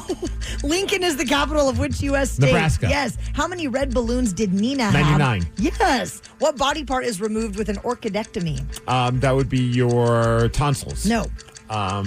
Your kidney. No. Liver. No. What giant prop did the Mariners use to celebrate home runs? Oh, the trident. You know it. How many decade volcanoes are in North America? How many decade? Yeah, decade volcanoes. 10. No. 12. No. 6. No. In what movie did Bruce Willis play a ghost? That would be The Sixth Sense. Yes. What kind of Just a schnapps ghost. is used to make a fuzzy navel? Peppermint. No. Peach. Yes. How many U.S. states border the province of Saskatchewan? 3. No. 2. Yes. 1, 2, 3, 4, 5, 6, 7 correct. Steve, that is a win. Yes. 7-6. Sorry, Jason. You got me this time, Steve. Have a good one, Jason. Some would say 7-6. Others would say 6, 7, 6, 7, 6, 7. Our friend did guess correctly that the character who narrates Pinocchio is Jiminy Cricket. I couldn't think of his name. I He's could picture so him. cute. Yeah. The part of the body removed with an orchidectomy is your testicles. Well, hello there. The number of decade volcanoes in North America, 4. And what was the name of that tool that they use? What tool? You said the body part that they remove with It's called an orchidectomy. Oh, okay. I was like, if I go to someone's place and they have like an orchidectomy tool, I'm like, I'm leaving. Are you an orchidectomist? Yeah, I gotta go. No thanks. The Daily Migs Show. There is a famous athlete who says he had to get his wife's permission to play one more season. So what about you? 206-803-ROCK. What is something you've had to ask for your partner's permission in order to do? Or what's something that they asked your permission for? 206-803-ROCK. We're going to chat with you after Foo Fighters. I'm very curious to hear what you've had to ask Brad permission for. Aaron Rodgers says that his wife, Brittany, played a pretty big role in his decision to return to the NFL for one final season with the Steelers, and he told reporters this. What is it? Why is this it? I thought last year might be it. And then Mike got hired, and I talked to the wife, and she said, you can do one more year. So I said, well, let's see if it works out. And then it kind of all came together. And then we did more mushrooms and went into our little dark room. Gosh. Have you been in a situation where you had asked for permission from Brad, or did Brad ask for permission from you? I'm more of a forgiveness asker. Oh, okay. I don't usually ask for permission. I usually ask for forgiveness. Yeah. Forgive me for putting a deposit down on a puppy. Forgive me for buying an inflatable hot tub. Forgive me for booking a trip to Vegas. Like, I'm a forgiveness person. But I love it. I feel like you've probably asked for a little permission with all your extracurriculars. A lot of times, I don't really ask for permission. I just do things, and I tell her I tell her in advance I'm going to do something, but I'm not necessarily looking for permission. Obviously, if it was something like a big purchase, I would. But like most of my stuff, like she's just like, I'm not hurting anybody other than myself. Except yourself. Right. But the one that still cracks me up is that, like, and she's the same way. Like, I'm like, just live your life. Like, obviously, if you're not doing anything that's bad, like, I don't care. But I remember one time she's like, hey, I wanted to just get an okay from you, because she was going to do like this CrossFit competition, because she's big into CrossFit, she coaches and all that kind of stuff. So she was doing a competition. She's like, but I'm paired. It's going to be like a mixed gender pairing. Like, so I'm going to be doing it with a guy. I just want to make sure you're okay with that. I'm like, of course. And I just started laughing. She's like, well, why do you think it's so funny? I'm like, because literally that weekend I had a mixed gender wrestling match with one of my friends, and she powerbombed me. And if you don't know what a powerbomb is, I'm basically sitting on her shoulders, facing her. So a certain part of my body is like right in her face. Wow. And so I'm like, you didn't care about that? You think I'm going to care? Like, that would be very hypocritical if I'm like, babe, not too sure if I want you like throwing a medicine ball with a dude or something, or whatever it is that they're going to be doing. Meanwhile, I'm putting my crotch in this woman's face. I mean, not so many words. Yes, I am. So she got a good laugh at that too. I'm like, no, of course, you don't need to ask for permission. Go for live something your like that. life. Right. Have you ever had to ask your partner partner for permission to do something? And if so, what was it for? 206-803-ROCK. Tim in Paulsbo, have you ever had to ask your partner for permission to do something? I don't ask permission.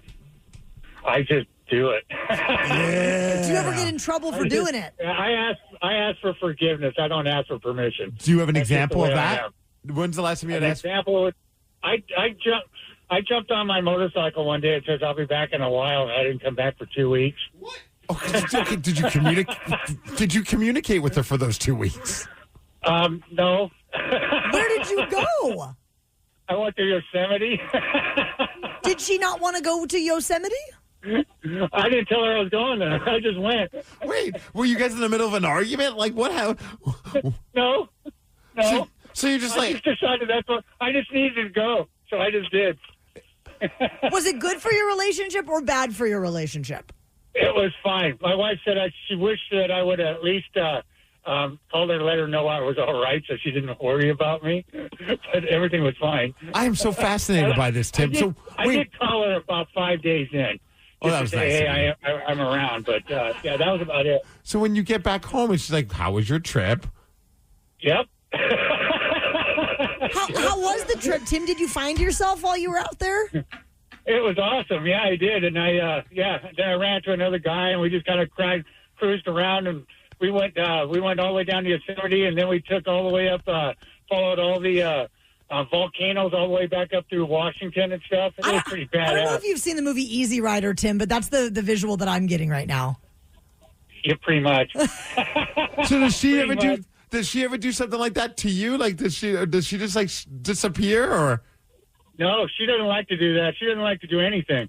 So it's like, you know what? I'm not going to sit around and be a bump on the log. You can do whatever you want, but you stay at home and be boring. I'm going to live my life, and I'm not going to wait till I retire. I'm going to do this now, because when I get retired, I'm going to be so old I won't want to do this, and I'm not going to do it. So I'm going to do this stuff now. How long have you guys been married? 30 years. Is this the secret to a long marriage? I think so. Just if you don't dip out? trust your partner, you got nothing. If you don't trust your partner, you have nothing.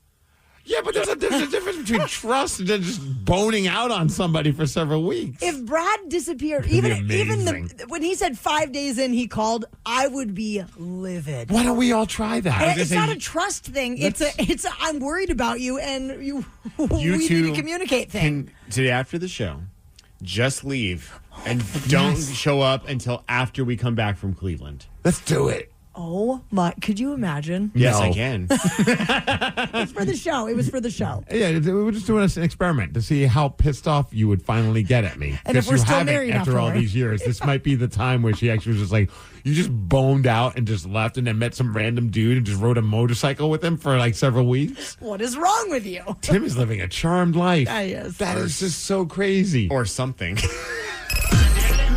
The Daily Migs Show. That laugh was killing me. I love him.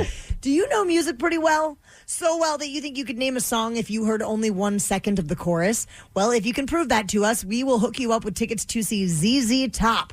Call 206-803-ROCK, and we will play Hook or Shook at 9:20. It's time for Hook or Shook, the game with absolutely no integrity. We'll play 1 second of a hook from a song, then you have to guess what it is. We'll bend the rules, pull out all the stops, and do anything to help you win. But you might just get shook, as one of us will play too and possibly cost you the game. This week, we have your chance to win tickets for ZZ Top at Marymore Park on August 11th with special guest, Cheap Trick. We have Bill from Lakeland playing the game this morning. What's up, Bill? Good. This is Bill from Lakewood. Yeah. Awesome, And Lakewood. Karma. Who? It's Bill and Karma. Hi, Karma. Karma, how old are you? 7. 7. Oh, this is going to be awesome. All right, we're going to spin the wheel, Bill and Karma, to see who you guys are going to be playing with. Will it be Steve Migs or me? Okay. What was that, Bill? Can I plug our YouTube channel? It's Bill's Karma, one word. Bill's Karma. What do you guys do on there? We do dirt bike stuff. She just turned 7 years old, and we do dirt bike stuff. It's a blast. And, yeah, we're hoping y'all could plug us on the radio. Bill's Karma, one word. Bill's Karma, one word. I like that they're using Hook or Shook as a way to get their YouTube page out there. I respect that. And I do too. Bill, Karma, you're working with me. Let's win these tickets for you. Hey, let's do it. All right, Bill and Karma, this is your clip. Blind Melon, No Rain. Nailed it.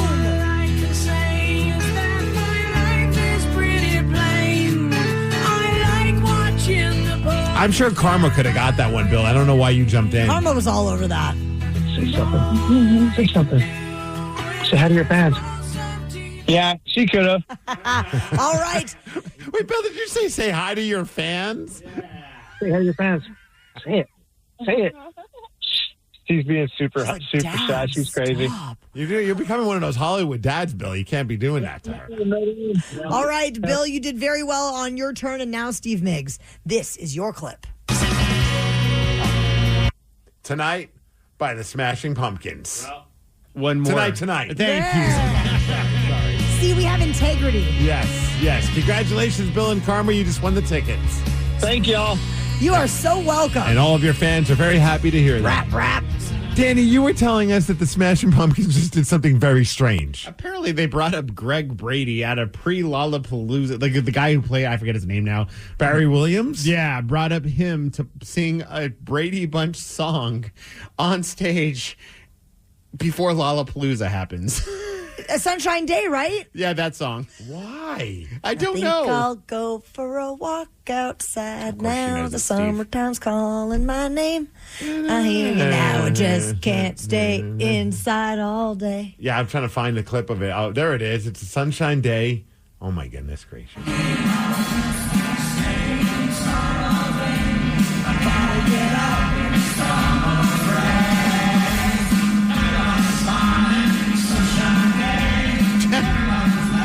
This is the Smashing Pumpkins. What's happening to the band they grew up idolizing? They took acid. I'm not talking about Smashing Pumpkins. I'm talking about Greg Brady. I loved his music, and now he's doing stuff with the Pumpkins. This is weird. What a sellout. This is so weird, man. The acid trip is definitely happening. And the Pumpkins were very acid influenced back in the day. Yeah. It was a different type of acid now. The Daily Migs Show. Wow. If we have talked about something this morning that you would like to chat with us about, we would love to have you call in now. Our number is 206-803-ROCK, and we will check in with the Rockaholics after Pearl Jam. All morning, we have received texts and calls from you that we've not had a chance to chat with you about. But right now, we are checking in with the Rockaholics. So this is your time to call in and chime in on anything from the show today, or if you just have a little something on your mind that you would like to discuss with us. And our number is 206-803-ROCK. Now, earlier this morning, we were talking about the fact that the Central Saloon is maybe going through some changes. It looks like it's closing because of some ownership stuff, but I hope, fingers crossed, maybe some new owners come in and swoop in and save the day. But that's a place that's been around forever. I mean, since the grunge days. For sure. And we have Joe Dredd in Renton this morning that wants to chat about other places that have closed. Joe Dredd, you have the floor. Good morning, you guys. What's up, Joe? Hey, so before I dive into this, I called about. I just want to tell you guys. You were talking about flavored creamers earlier. Check out the salted caramel from Lucerne at Safeway. It's to die for. Oh yes. Okay, I'm into that. Sold. Okay. I'm a sucker for salted caramel. So Rick Wyatt, the owner and proprietor of the Phoenix Underground, recently passed away, and that got me thinking about old stories and whatnot. Now, did you guys ever go to the original Phoenix Underground? Yes. I don't know if I did. Well, there was the above ground and the underground. Would that be the original? Well, yeah, it was the building that got destroyed by the Nisqually quake in 2001. Yeah. Now that place was cool because the underground was actually a dance club. Upstairs was a showroom for live music. Yep. And I just so happened to be dating this chick who was good friends with the girl working the door at the dance club, so I could get in free by going through there. So I would go in and I'd go across the dance floor and up these back stairs up to the showroom. And I pop up there, and who's on the stage but the Tubes? Now, you guys remember the Tubes? She's, what's that song? She's a Beauty? Yes, She's a Beauty, Talk to You Later. Those are the 80s hits. I knew them as a kid in the mid-'70s. I saw them at the Paramount, I think it was 1976. Uh-huh.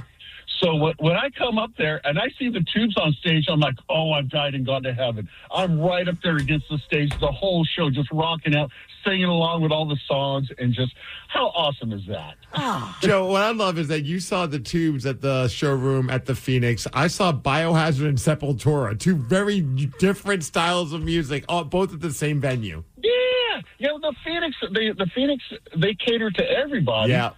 And when they went to the new club, which was much better than the old club, they used to have Rick would do these moon parties based around the full moon, and each month it would be a different theme, and people would dress up for the theme.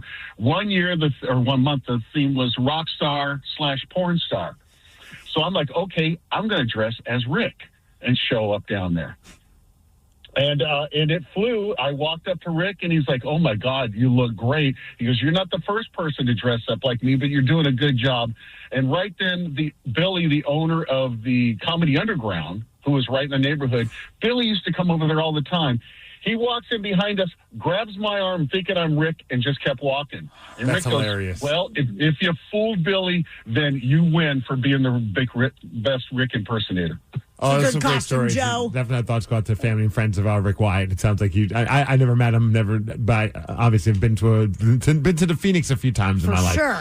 Do you remember back in those days with like the joint cover for Pioneer Square? Oh my gosh. Is that before your That was time? a little before my time. It was like $8 or $10, and it would get you into all like these different clubs that participated in the joint cover in Pioneer Square. So it'd be like, you get into like the Central or J&M Cafe or the was it the Color Box? I can't remember, but there was like a whole bunch. And I think the Phoenix was one of them as well. That is very cool. I love that. And back in the day, my dad's band used to play at the Central. I mean, like way.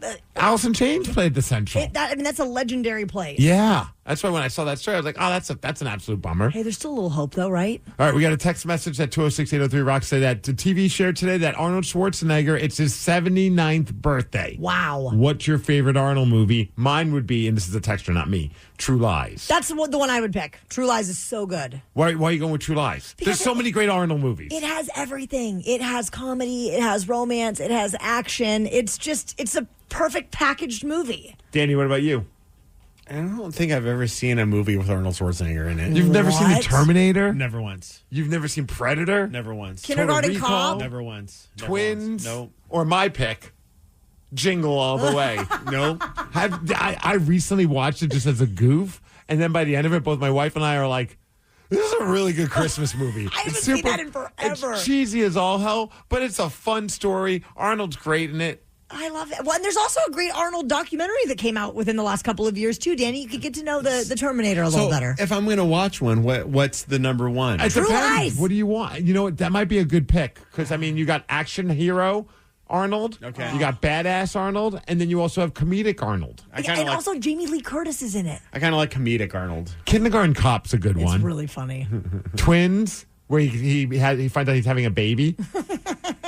What? No, wait. That's What is Junior. Yeah, Junior. It's for a moment. Him and Danny DeVito did movies together. They were like a comedy team. Sure. So why not? Twins. They're twin brothers because Arnold and Danny DeVito look just alike. Yeah, I confuse them They all the fooled time. us for sure. And then Junior, where Arnold finds out he's pregnant, and Danny DeVito's involved in it somehow. I think he might have impregnated him. I'm not positive.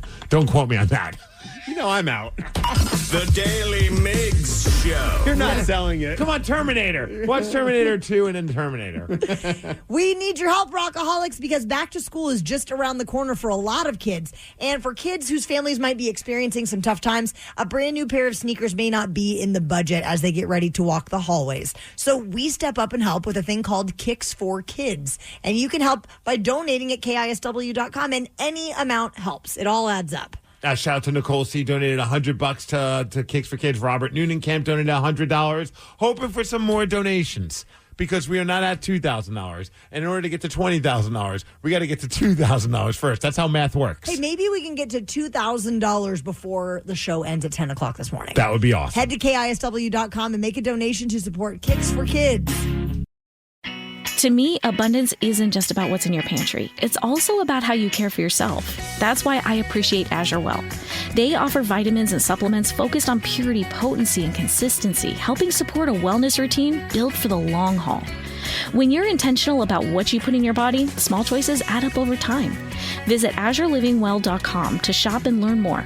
That's AZURE livingwell.com. These products have not been evaluated by the FDA and are not intended to diagnose, treat, cure, or prevent any disease.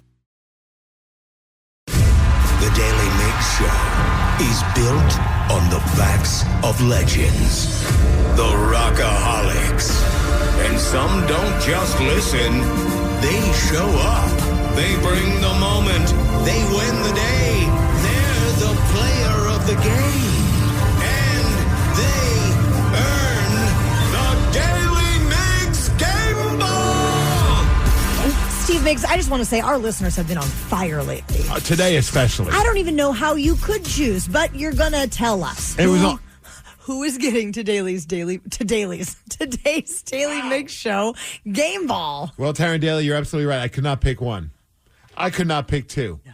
We have 3 game balls. We're giving them to Christina, Larry, and Doug, talking about how they were once bit. Christina in Fall City, what bit you? An iguana. Whose iguana was it? It was my iguana. And I was very sure that I would make it my best friend. Uh-huh. And I did eventually, but it bit me several times in the process. Does an iguana bite leave, like, marks, or do you bleed? Oh, yeah. Ooh. Yeah, their mouths are designed to rip out flesh.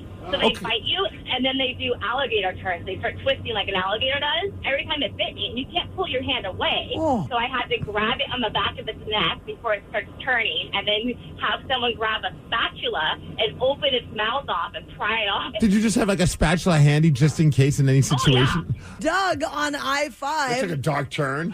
What bit you? I got bit by a stripper. Now, I hear when a stripper bites you, you need a spatula to be able to pull their teeth out of your skin. Oh, my God. It was something. Larry and Lacey, what bit you? Yellowhead moray eel. Where was that? In my fish tank. Wait, so you owned an eel? I did. I was cleaning the tank, and he thought my finger was a fish, and he decided to have lunch. It cut an artery, so I'm a nurse, so I eventually got his mouth off me. I was screaming like a little girl. Oh, my daughters were laughing at me. That guy went through a lot. He bit me. I dropped him on the floor. He was in a car accident when we brought him home one time. So why'd you let the eel drive the car? Everybody is getting a game ball, okay? Everybody. The Daily Migs Show. If you received a promotional email from Costco in the past 5 years, you could be entitled to compensation.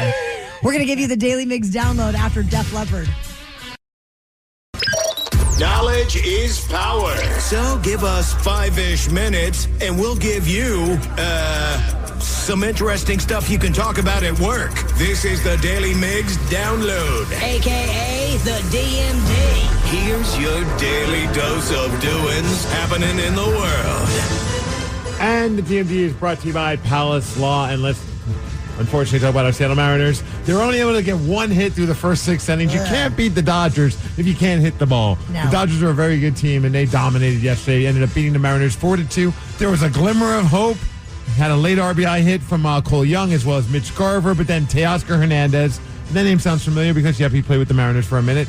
He robbed Garver of a potential home run with an incredible catch. If you haven't had a chance to go on social media to see it, not that it's going to make your happiness about the Mariners losing feel any better, but it was a pretty phenomenal catch. It's pretty impressive. They're back at it again today. They're going to be taking on Dodgers one more time. If you live in Washington and received Costco promotional emails between the dates of June 2nd, 2021 and July 7th, 2026, you could be eligible for a share of a $14 million class action settlement. Do I get all the money? The lawsuit is claiming that Costco used misleading subject lines to create false urgency about sales, although Costco does deny any wrongdoing. So eligible customers have until August 24th to file a claim, and apparently you could be paid out up to $500. Have you ever joined in a class action lawsuit? I'm going to try to sign up for this one right now, Steve. Are you really? I pulled up the information. There have been times where, I get the letter in the mail, and I'm like, let's try and just see how much I'm going to get. And then I just get lazy, or I'm like, I get a little over paranoid and think it's a scam. And I'm like, I don't know what I'm signing away. So I'm just like,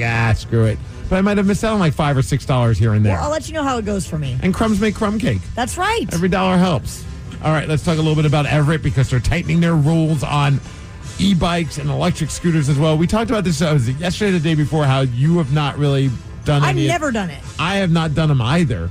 The scooters or the e-bikes around town, and they're everywhere. I would end up as one of the statistics of people getting hurt and hospitalized. I feel like we have them. I don't know. I don't know how it is in other states and other cities, but I feel like in the Pacific Northwest, it's like overboard how many e-bikes and e-scooters are everywhere. Well, Everett's trying to tighten them up because, well, there have been a lot of injuries. So they want helmet requirements for younger riders. They want tougher enforcement on these as well. Kirkland's also doing some changes when it comes to like how they're going to handle the e-bikes and the e-scooters because they feel like there's been way too many high-speed e-bike and scooter injuries, especially amongst teens and kids as well. Absolutely.